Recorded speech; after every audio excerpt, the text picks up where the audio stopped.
Di sebuah strip club, seorang pengunjung terlihat tengah menanti gilirannya untuk bertemu dengan mucikari di sana. Setelah mendapat gilirannya, pria berpenampilan flamboyan itu pun memasuki salah satu ruangan yang sangat tertutup dan banyak penjaga di dalamnya. Ia lalu bertemu dengan sosok mucikari di tempat itu.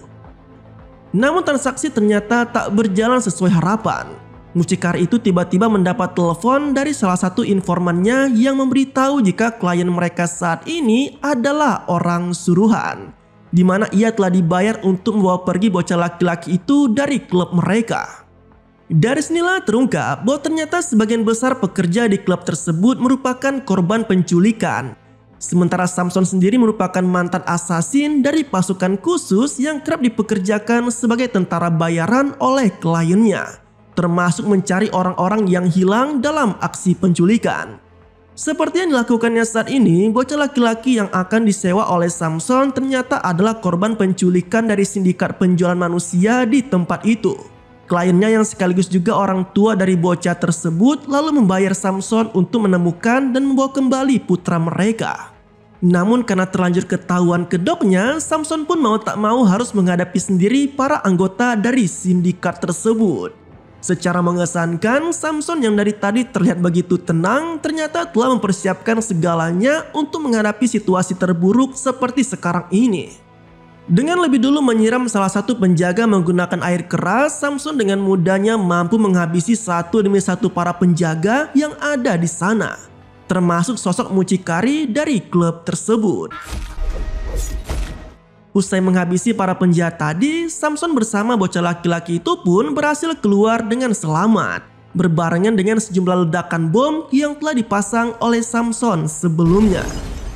Keesokan harinya, Samson yang seharusnya bernapas lega atas keberhasilannya dalam misinya tadi ternyata malah dibuat pusing 7 keliling atas dampak dari aksinya tersebut. Lokasi strip club yang telah ia ledakan rupanya tak hanya berhasil membunuh para sindikat saja, tetapi juga turut merenggut nyawa tak bersalah yang ada di dalamnya.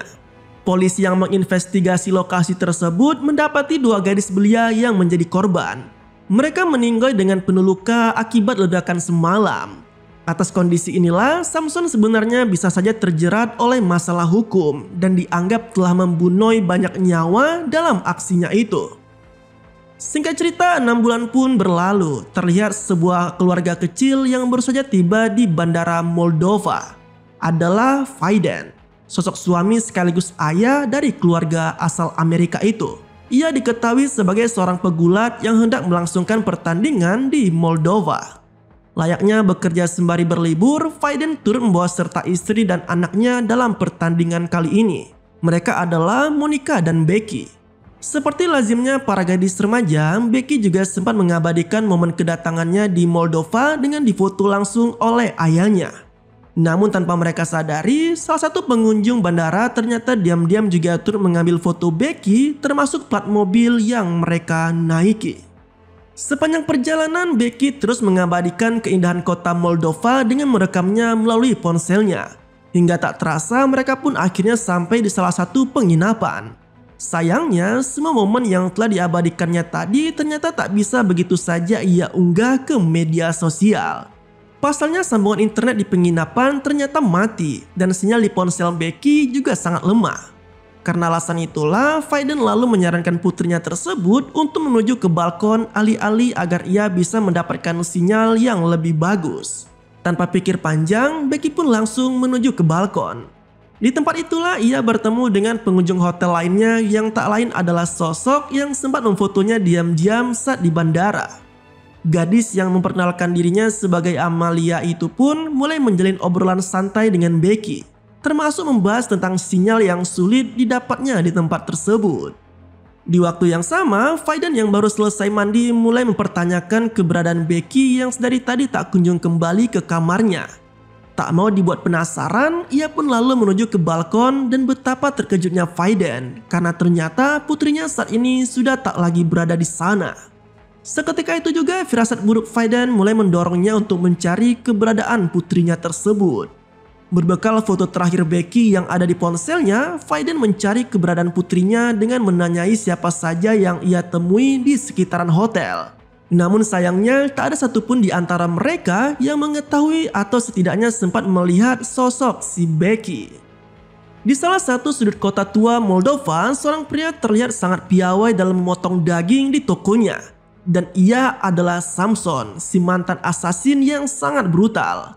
Ia kini rupanya telah menemukan kehidupan barunya, tapi tidak lagi menjadi sosok asasin seperti sebelumnya.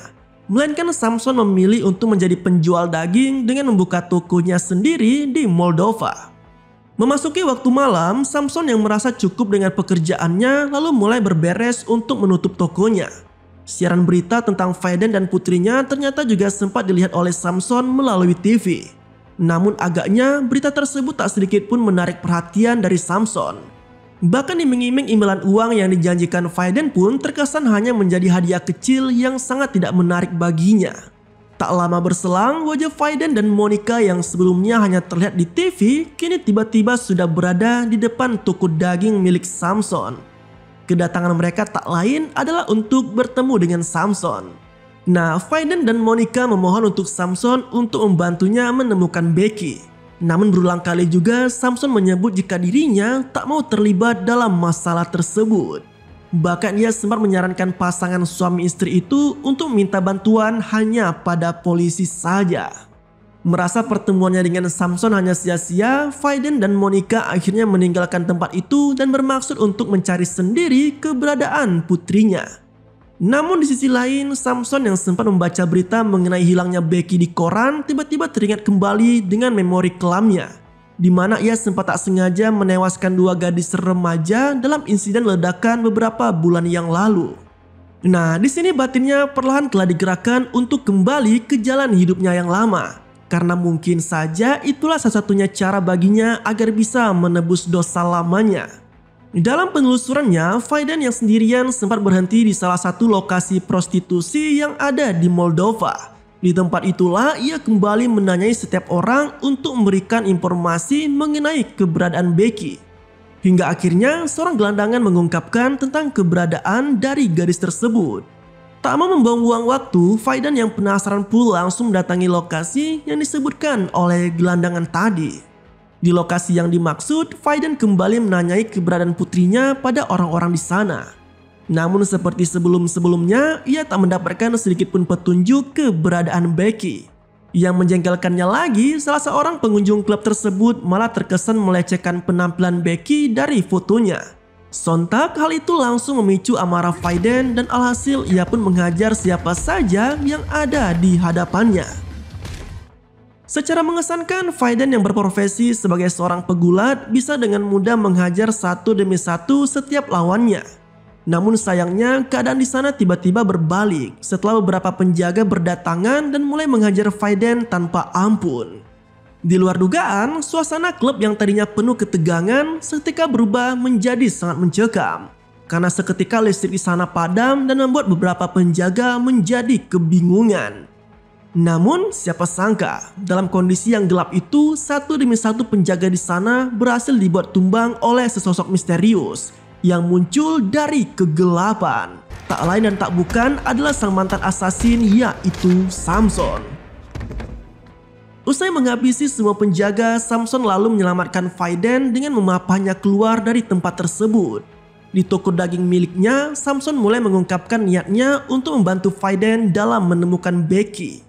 Ia juga sempat memperkenalkan dirinya yang dulu sempat kerap dipekerjakan untuk mencari orang yang hilang. Namun karena suatu hal, Samson terpaksa menghentikan aktivitas tersebut tanpa menjelaskan secara pasti pada pegulat itu. Di sisi lain, penelusuran pada sosok Becky kini mulai dilakukan sendiri oleh Samson. Dengan menyamar sebagai kurir ekspedisi, Samson berhasil menyelinap masuk ke rumah milik salah satu bos mafia bernama Bogdanov. Di tempat itulah Samson menghabisi semua anggota dari sindikat tersebut, termasuk dengan mengancam bos mereka. Meski yang dihadapi Samson kali ini bukanlah sosok di balik hilangnya Becky, namun setidaknya jaringan sindikat yang dimiliki oleh Bogdanov bisa memberi akses bagi Samson untuk menemukan keberadaan gadis tersebut.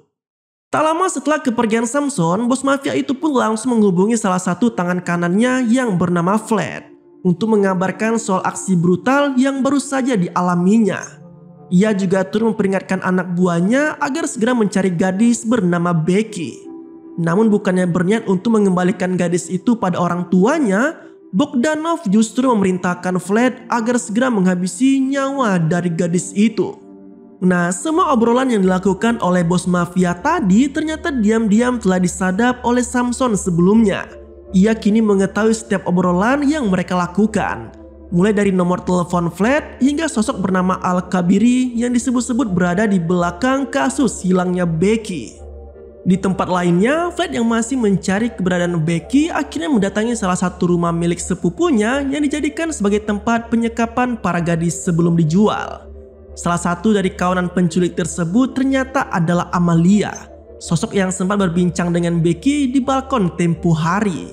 Cekcok pun sempat terjadi dalam momen tersebut, di mana Amalia enggan menyerahkan Becky begitu saja hanya untuk dibunuh sebagaimana permintaan Bogdanov. Terlebih lagi, Becky juga merupakan target penculikan yang dilakukan sendiri oleh Amelia. Bahkan kini gadis tersebut telah dipesan dengan harga mahal oleh orang kaya di luar sana. Alasan inilah yang membuat Amalia bersikeras untuk tetap mempertahankan Becky tanpa memperdulikan perintah Bogdanov. Mendapati respon tersebut, Vlad yang kesal pun akhirnya menembak matoi si Amalia, tak terkecuali dengan sepupunya sendiri yang dinilainya telah ikut-ikutan membangkang. Dor! Usai menghabisi kedua nyawa tadi, Vlad lalu menghampiri Becky di ruangan lainnya dan bersiap untuk mengeksekusi gadis tersebut. Di luar dugaan, apa yang diucapkan oleh Bogdanov pada Vlad ternyata bukanlah bualan semata. Karena kali ini polisi tak hanya menemukan jasad Amalia dan pacarnya saja, tetapi juga ada jasad gadis lain dalam kondisi yang sangat mengenaskan. Meski dipenuhi oleh bekas luka bakar di hampir sekujur tubuhnya, namun polisi agaknya meyakini bila jasad gadis tersebut tak lain adalah Becky itu sendiri. Lain halnya dengan Samson, meski ia belum pernah bertemu dengan Becky secara langsung, namun ia masih meragukan identitas dari jasad tersebut yang diyakininya merupakan gadis lain yang ditujukan untuk mengelabui polisi. Karena alasan itulah, polisi akhirnya melakukan tes DNA untuk mengetahui secara pasti identitas dari jasad penuh luka bakar tersebut. Di rumah sakit, apa yang dikhawatirkan pun terjadi. Dokter menjelaskan bahwa DNA dari Vaiden ternyata cocok dengan DNA jasad gadis yang terbakar tadi. Dengan demikian, jasad ditemukan dengan penuh luka bakar tak lain adalah Becky, putri dari pasangan Vaiden dan Monica. Tak terima dengan nasib putrinya, Monica yang kesal pun akhirnya meluapkan amarahnya pada Samson yang dinilai telah gagal dalam menyelamatkan Becky. Hal yang sama juga ternyata turut dirasakan oleh Samson itu sendiri. Meski ia sama sekali tak memiliki hubungan darah dengan Becky, namun kematoyan gadis tersebut jelas telah membuatnya merasa sangat tak berguna dan gagal dalam menebus dosa lamanya.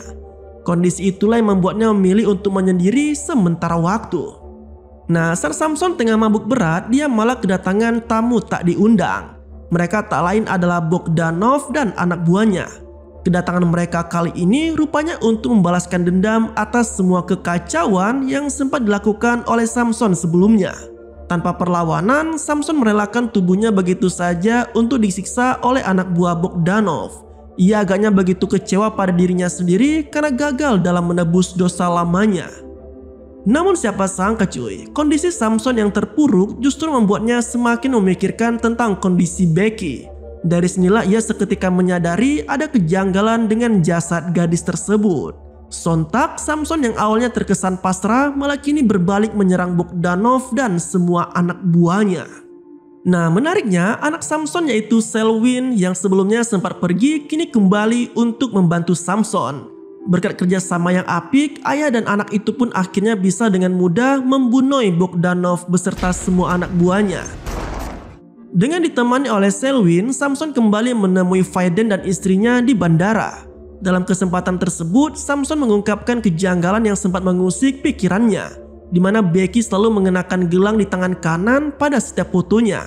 Sedangkan jasad gadis penuh luka bakar kemarin ditemukan dengan gelang yang melingkar di tangan kirinya. Nah, atas dasar itulah Samson begitu meyakini jika putri dari pasangan Vaiden dan Monica masih hidup. Sementara jasad yang ditemukan terbakar kemarin adalah korban lainnya dari komplotan Bogdanov. Mendengar alibi tersebut, Faiden dan Monica pun akhirnya memutuskan untuk menunda kepulangan mereka ke Amerika. Setidaknya kini mereka memiliki harapan baru akan keselamatan Becky. Dalam penelusurannya, Samson menjadikan dokter di rumah sakit kemarin sebagai target pertamanya. Karena sosok itulah yang sempat memberitahu hasil tes DNA yang dilakukan oleh keluarga Faiden.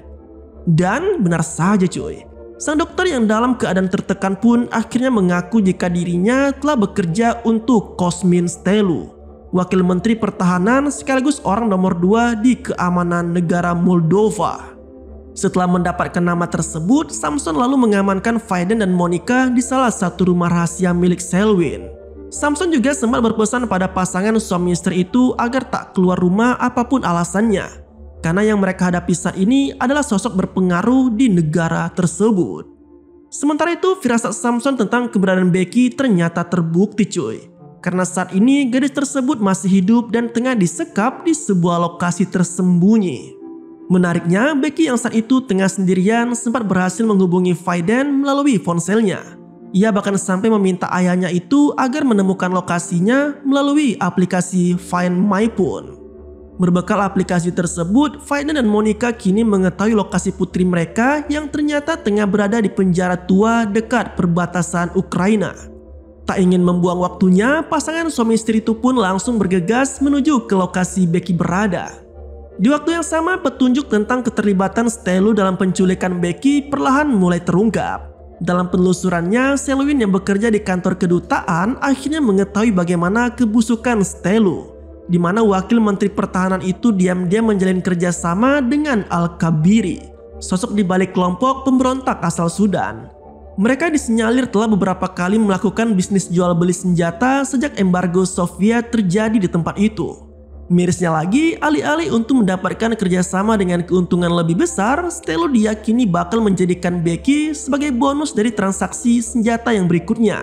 Tak lama kemudian, panggilan telepon pun datang dari Faiden. Ia memberitahu soal kabar Becky termasuk lokasinya yang saat ini berada di penjara Chyornaya. Meski sempat dilarang oleh Samson untuk datang ke sana sendirian, namun pada akhirnya Faiden dan Monica tetap nekat mencoba menyelamatkan putrinya tersebut. Setelah melalui perjalanan panjang, Faiden dan Monica akhirnya tiba di penjara Chyornaya. Meski sempat berhasil memperdaya salah satu penjaga di sana, namun pada akhirnya langkah Faiden dan Monica berhasil dihentikan oleh beberapa penjaga lainnya. Di luar dugaan, aksi penyelamatan kembali dilakukan oleh Samson. Mantan assassin itu mampu menghabisi beberapa penjaga. Bahkan ia bersama dengan Faiden dan Monica sempat berhasil menyelamatkan salah satu gadis bernama Tanya yang juga disandra di penjara tersebut. Di waktu yang sama, Vlad yang juga bekerja untuk Stelu kini mulai khawatir dengan kedatangan Samson di tempatnya. Hal itu juga yang disampaikannya kepada Stelu.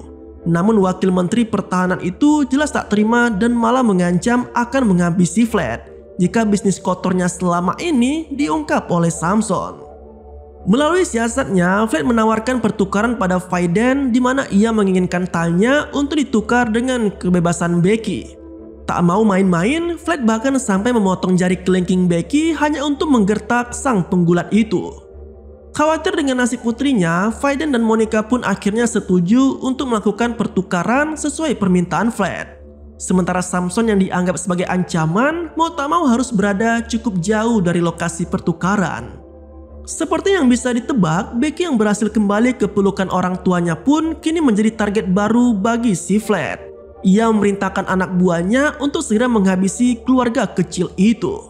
Namun siapa sangka, dari kejauhan sudah ada Samson yang telah lebih dulu menembak matoi anak buah Vlad. Ia rupanya telah mensiasati tampilan kamera CCTV di penjara itu, sehingga tak mengherankan bila Samson pun bisa kembali beraksi tanpa diketahui oleh Vlad dan anak buahnya. Belum usai dibuat kesal oleh ulah Samson, regu polisi tiba-tiba datang dan mengamankan seluruh lokasi di penjara Chyornaya. Tak hanya itu, kejutan juga kembali didapat oleh Vlad. Karena Tanya yang baru saja sampai di ruangan tiba-tiba mengeluarkan pistol dan melesatkan sejumlah tembakan yang membuat Vlad meninggoy saat itu juga. Dor! Nah, setelah semua perjuangan berat dilakukan, akhirnya Faiden bisa berkumpul lagi dengan keluarganya. Ia lalu mengucapkan terima kasihnya pada Samson sembari bersiap untuk pulang kembali ke Amerika. Di akhir film terlihat Stello yang tengah mengunjungi salah satu gereja di Moldova. Ia agaknya berniat untuk melakukan pengakuan dosa atas semua aksi busuk yang pernah dilakukannya. Namun bukannya sosok pendeta yang ia temui, Stello justru harus bersanding dengan Samson yang langsung menembaknya matoi begitu saja.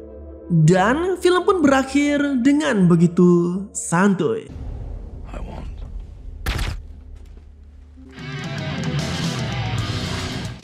Nah, itulah alur ceritanya cuy. Jika suka dengan alur cerita kali ini, jangan sungkan untuk share video ini ya. Terima kasih telah menonton video ini sampai habis dan tetap santuy. Sampai jumpa pada video selanjutnya.